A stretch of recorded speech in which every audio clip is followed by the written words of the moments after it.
बोलताय थेट जाऊयात. लोकांना काही लोकांना महत्त्व द्यायचं नसतं, तसं आम्ही त्यांना महत्त्व देत नाही. पण महत्त्वाची गोष्ट ही आज एकच आहे की आपण पाहताय काल जे राहुल गांधींनी निवडणूक आयोगाला एक्सपोज केलेलं आहे, त्यामुळे ही मंडळी कशी आपल्या सरकारमध्ये बसलेली आहे, डोक्यावर बसलेली आहे, हे आता देशभरात कळलेलं आहे, जगभरात कळलेलं आहे. अनेक बोगस मतदार असतील, झिरो ॲड्रेसचे मतदार असतील, अनेक असे फेकनात कुठे कुठे मिळतील तुम्हाला, ते राहुल गांधींनी काल लोकांसमोर आणले. उद्धव ठाकरे आणि तुम्ही मागच्या रांगेत बसलेले होतो, त्यामुळे एक वेगळ्या प्रकारे काही त्यांच्यात असे असतात की कुठेही गेलं तरी धक्काबुक्की करून पुढे बसायचं. काल पारंपरिक असं घरगुती वातावरण होतं, आपल्याला माहित असेल. आणि दुसरी गोष्ट म्हणजे थिएटरमध्ये तुम्ही पहिल्या रांगेत बसता की शेवटच्या रांगेत बसता? स्क्रीनच्या समोर जवळ किती बसायचं आणि घरगुती वातावरण असताना किती कुठच्या रांगेत बसायचं हा आमचा निर्णय. पण तरी देखील पुन्हा एकदा सांगतो, त्यांना झोंबलंय काय, आम्ही कुठे बसलोय ते नाही, त्यांना झोंबलं हेच आहे की त्यांचं जे निवडणूक आयोग त्यांच्या ऑफिसमधून चालतं, त्याला काल राहुल गांधींनी एक्सपोज केलेलं आहे. आदित्यजी, आगामी काळामध्ये स्थानिक स्वराज्य संस्थेच्या निवडणूक आहे, तुम्ही वरळीमध्ये आलेला आहात आणि आता तुम्ही नारळ सुद्धा अर्पण केलेला आहे. एकंदरीत अनेक प्रश्न जे ते कोळीवाड्याचे प्रलंबित सुद्धा राहिलेले. एक आम्ही इथे जेटीसाठी फंड मागितलेला आहे, तो अजून आला नाहीये.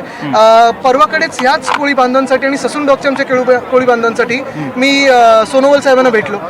त्यांना हैराण केलं जातंय, MFDC कडून हैराण केलं जातंय, महाराष्ट्र फिशरीज डेव्हलपमेंट कॉर्पोरेशन. ही सगळी संकट दूर व्हावीत हीच महत्वाची इच्छा आहे. दिल्लीमध्ये चर्चा झाली.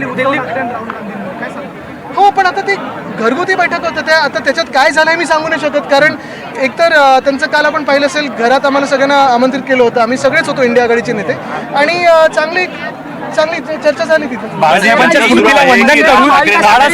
स्मृतीला वंदन करून माफी मागितलेले शिवसेना शिंदे गटाच्या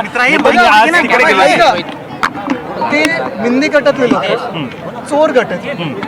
पक्ष चोरला, पक्षाचं चिन्ह चोरलं, मध्ये ते कोण ठाकरे पण एक घेतले. त्यांना फॅसिनेशन आमच्याबद्दलच आहे. उद्या तुम्ही आश्चर्य मानू नका जर आमचा मास्क घालून पण फिरायला लागले तर. स्वतःचं काही कर्तव्य नाही.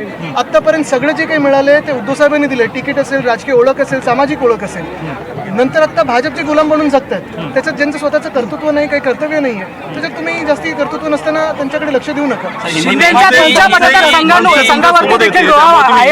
महाविकास आघाडीत राहाल की नाही असा प्रश्न उपस्थित केला जातोय. कोणी अनेक जण करतायत ते, अनेक जण जेव्हा समोर येतील तेव्हा बघू ना.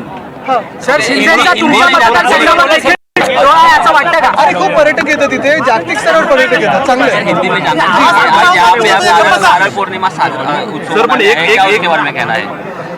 तुम्ही खरा प्रश्न विचारून टाका ना आता जो तुम्हाला विचारायचा है.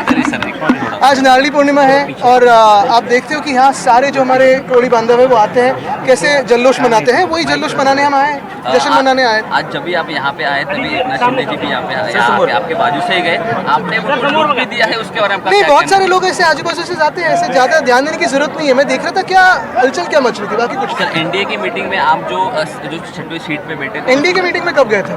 यूपी की मीटिंग में आप यूपी भी नहीं रहा अभी. इंडिया आघाडी इंडिया आघाड़ी की मीटिंग. देखिए, हम कौन सी लाइन में बैठते ये महत्वपूर्ण नहीं है. कल तो एक घरगुती माहौल था, घर का ही माहौल था, और हम गए. एक तो कोई भी स्क्रीनिंग हो या कोई भी स्क्रीन हो, उससे ज़्यादा दूर बैठना ही अच्छा है. लेकिन इस पर मैं कोई जवाब नहीं देना चाहता. ये तो घर का माहौल था.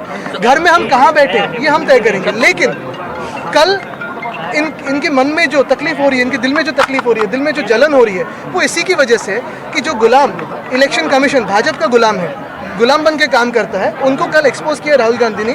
उसका जवाब इनके पास नहीं है, इसलिए वो बता रहे हैं. सर, प्रो गोविंदा आने वाला है, उसको रैपिडो जो स्पॉन्सरशिप है उसकी बिल्कुल एकदम मांडोली रैपिडो हो गई है. क्योंकि थ्रेटन भी उसी मंत्री ने किया था, स्पॉन्सरशिप भी उसी मंत्री के बेटे ने की है. मांडोली किंग है.